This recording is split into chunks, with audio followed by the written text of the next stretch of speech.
Mapagpalang araw mga kataba. Ulan-ulan again. Siyempre, gulay-gulay again. Gagawa tayo ng ating pakbet. May twist again dahil gagamit ako ng ating pork liempo. No? Yung sa pork liempo natin, ipang-iibabaw ko to. Minarinade ko to kanina pa. Matagal ko na yan minarinade. Toyo kalamansi lang to at saka bawang paminta na may kasamang pampalasa na Ajinomoto. Tapos ang panggisa naman natin sa ating gulay, alamang naman. Ito ang mga sari-saring gulay natin. No, ang wala ko lang dito ay saging saba. Dahil ano na? Inubos ko. Inubos nung katabi ko, kadami nun. Bawang, sibuyas, kamatis, sitaw. Oh, minix ko na kasi kanina ko pa to hiniwa. Kamote, meron namang kamote, okay lang. Kamote, kalabasa, siling green, ampalaya, okra, talong na bilog. Ayan. Mapapansin nyo, medyo kumulay na yung ating talong dahil kanina ko pa yan hiniwa. Pwede na natin tong ilagay. Ang ating binabad na, ayan, liempo. Kasi mamaya, hihiwain ko yan ng maliliit. So yan. Bayaan natin kumulo at lumambot. Maglalagay ako ng konting tubig. Yan. Na-fry ko na yung ating liempo. No? Pinatuyo lang natin yan dun sa pinagkuluan. Tapos dito sa same pan, dito na rin ako magigisa kasi malasa to. At yung mantika niya, hindi ko tinanggal. Yan. Tapos, masabit. Tatanggalin ko yung ating bayaan mo na paminta. Maglagay tayo ng ating isang kutsarang alamang. Dagdagan natin ng konti. Ganyan lang karami muna. Kaysa naman mapaalat. Pabayaan natin lumambot yung ating kamatis. At maluto rin yung ating alamang. Pinipress ko yung ating kamatis kasi malambot na siya.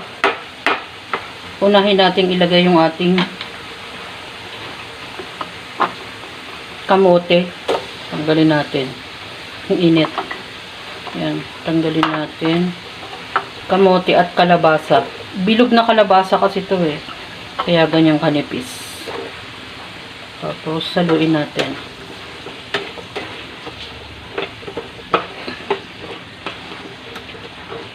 Ayan.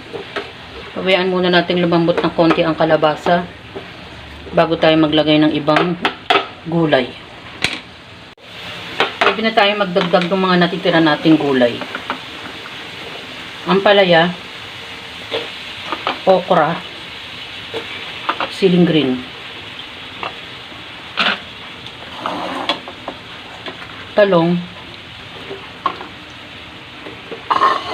na bilog. Pwede kayong gumamit ng isang klase ng talong na yung pahaba. Sitaw.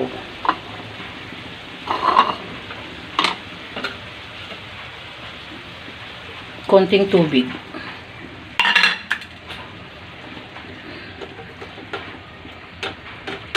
Haluin natin para sumama yung ibang ingredients natin at lumasa. Tumigil ng ulan. Iba-iba talaga yung panahon. Sobrang init. Tapos, yan, katulad yan, umulan na naman ng malakas. Diba?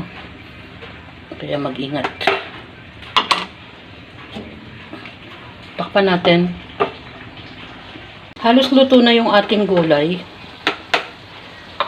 Pwede na nating tikman. Ito na rin ginamit ko, itong ating kutsara na to.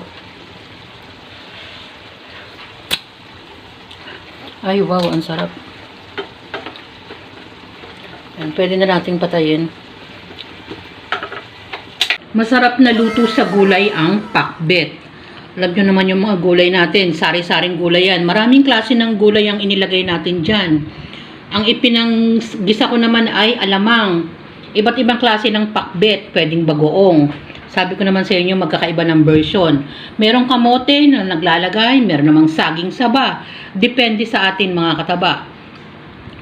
At yun namang ipinang-ibabaw ko dyan ay ang ating liempo. Ibinabad ko muna yung ating liempo sa toyo at kalamansi. Yan na yung pinakasahog niya mga kataba. Masarap na ang ating pakbet. Alam nyo naman, gaganahan na tayo dyan. Kahit wala na tayong isda. Kasi dahil ang ating ipinang-ibabaw ay karne na. Enjoy, kumain, at maging masaya. Lagi kayong mag-iingat dahil yung panahon na naman ay paiba-iba. Katulad niyan, umulan ng malakas. Kani-kanila lang ay sobrang init. No? Yan mga kataba, ang ating simpleng araw at niluto ngayong araw na ito ay gulay. Salamat sa panonood! At bye! Ingat mga kataba!